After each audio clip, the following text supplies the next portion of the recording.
Hi, this is Paula Groves, and I am going to do a short video for our discussion board week 1.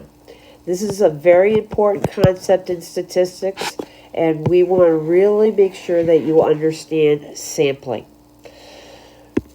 So to start off, our example, Susan has a high school, and in Susan's high school there are 1,000 students. What we want to do is come up with a sample.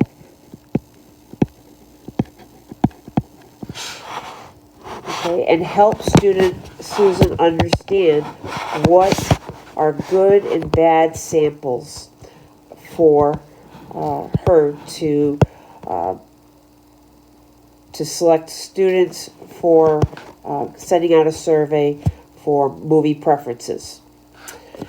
You are also given this information down here, which is the student demographics.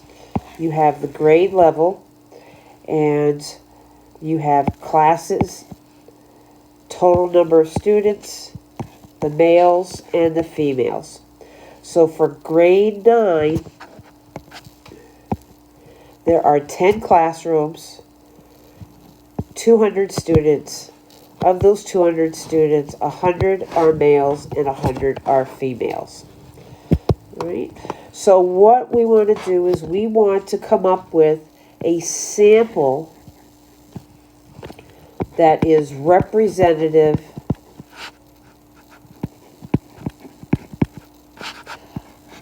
of the high school. Because we do not want to have to sample 1,000 students. Okay, we don't want to have to go through 1,000 students. We just don't have the time to do that. So we're going to have to decide how many students that we want to sample. And for my scenarios that I'm going to do here is I'm just going to pick a number, and I'm going to say the number of students that I'm going to sample excuse me, is 20 students. Okay, I'm back, and I just want to reiterate that we want samples that are representative of the high school population. We hope that the 20 students that we select will be representative of the high school to help Susan make decisions on what movies to show. Right, so now we're going to go through, and I'm going to go through some of the good sampling methods. The first one is a simple random sample. That is an SRS.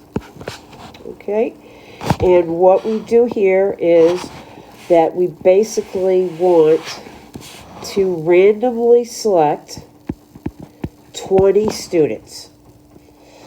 And I teach AP stats, and what we do here is we have this imaginary hat, and we take the 1,000 names, put them on individual sheets of paper, throw them into the hat, shake up the hat, and then we're going to take out one name, we're going to put it over here, 2, 3, and we're going to end up with 20 students.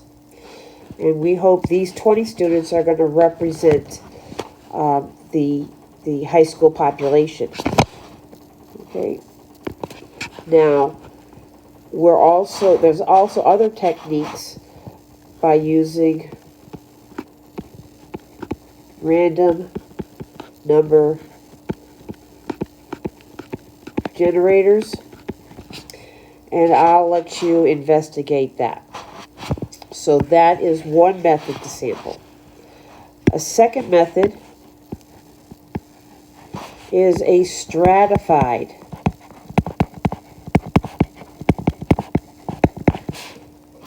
random sample.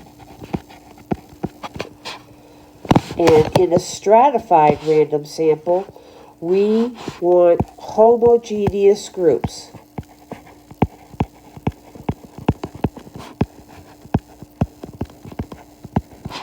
So for example, we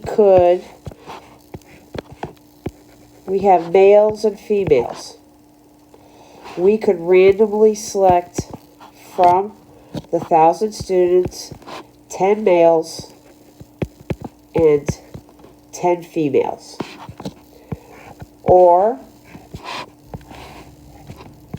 we have 9th, 10th, 11th, and 12th graders.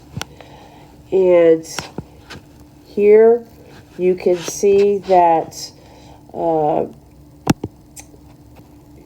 okay, so you might decide that you're going to take 5 from each.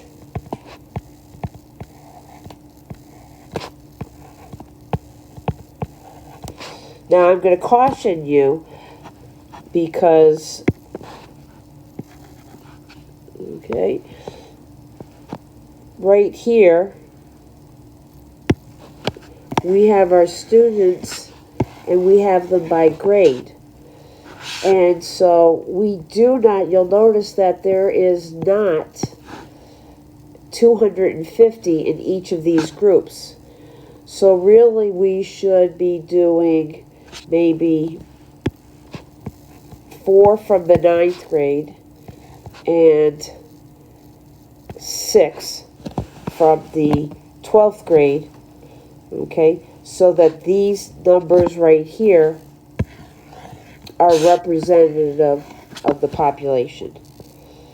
And then if you wanted to get further detailed, you could do male 9th,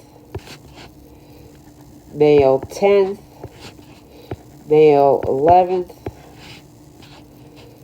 male 12th, and the same thing with females.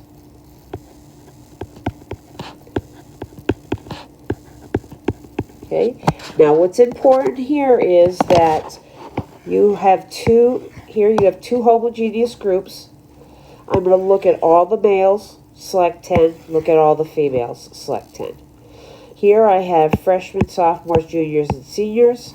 I'm going to select the appropriate number from each of those grades, okay, that will be representative of the high school. And the same thing is if you want to get even more detailed, you would go and you would do, you would have 8 groups and randomly select each of those groups.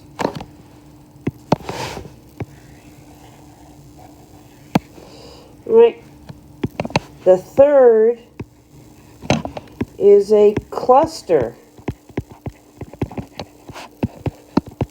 random sample. And cluster random samples are heterogeneous.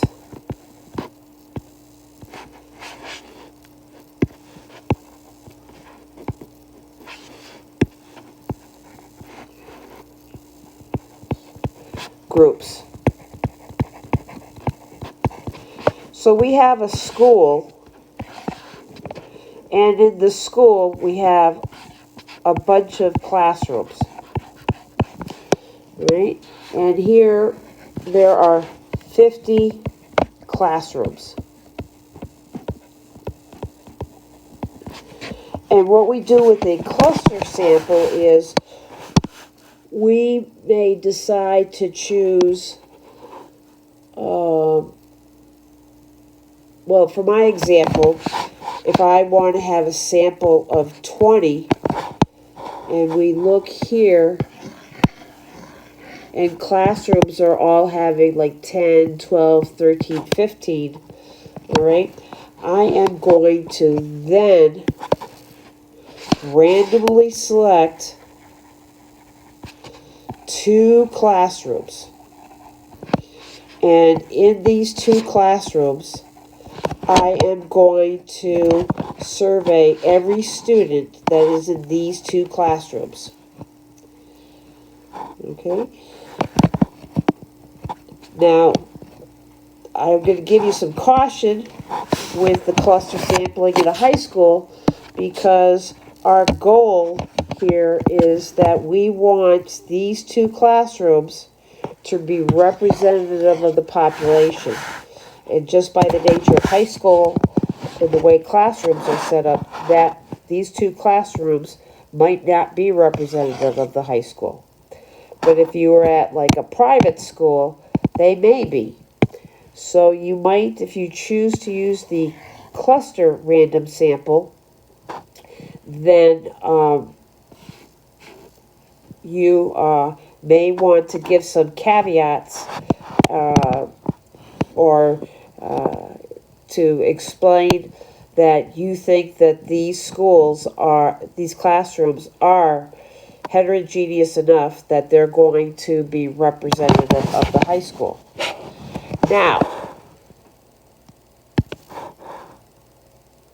these are all good sampling methods. And you'll notice the reason they're all good is because they all have a component that randomly selects students. Right? When you randomly select, you have your sample. We want to make sure that our sample is representative, right? And we want to have an unbiased sample. An unbiased sample means that this sample is representative of the high school. So I'm going to pause before I go on to the next section.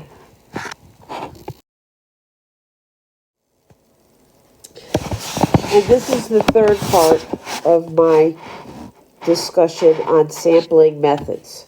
Here, I'm going to talk about bad sampling methods. And what a bad sampling method means is that I take a sample and it is not representative of the high school. This is what we call a bias sample. And that is bad because we won't be able to give Susan good information on who to sample to decide on what movie should be selected.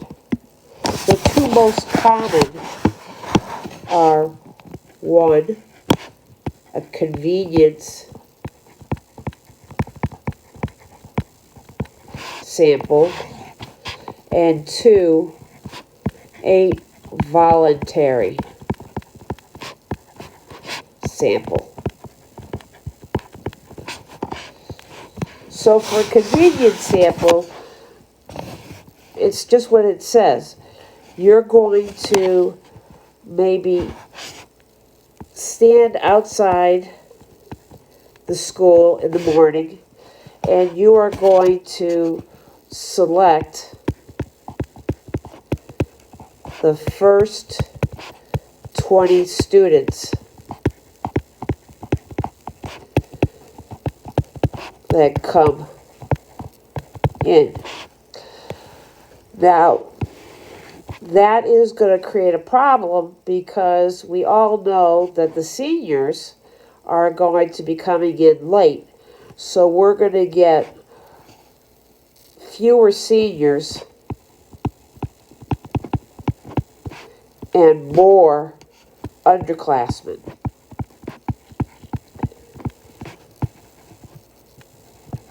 All right. Another way would be to just see who comes into the main office, or just go to your favorite classroom and pick students. So this is a way that it's a convenient method, but that convenient method is not going to be representative of the high school. It's going to be biased. Right? A second method is a voluntary sample. Okay, this is when you might post a online survey, or you send out paper surveys. Okay. The problem here is that only the students that are motivated enough to complete the surveys are going to be filling out that information for Susan. And we very much doubt that they will be representative. The voluntary sample is going to be representative of the high school, and it will be a biased sample. So I hope that I've helped you with understanding sampling methods and how to help Susan with her high school population and decide on what you recommend would be a good sampling method and what you would advise her as not to do because it would be a bad sampling method. Good luck, and I'm looking forward to reading your posts.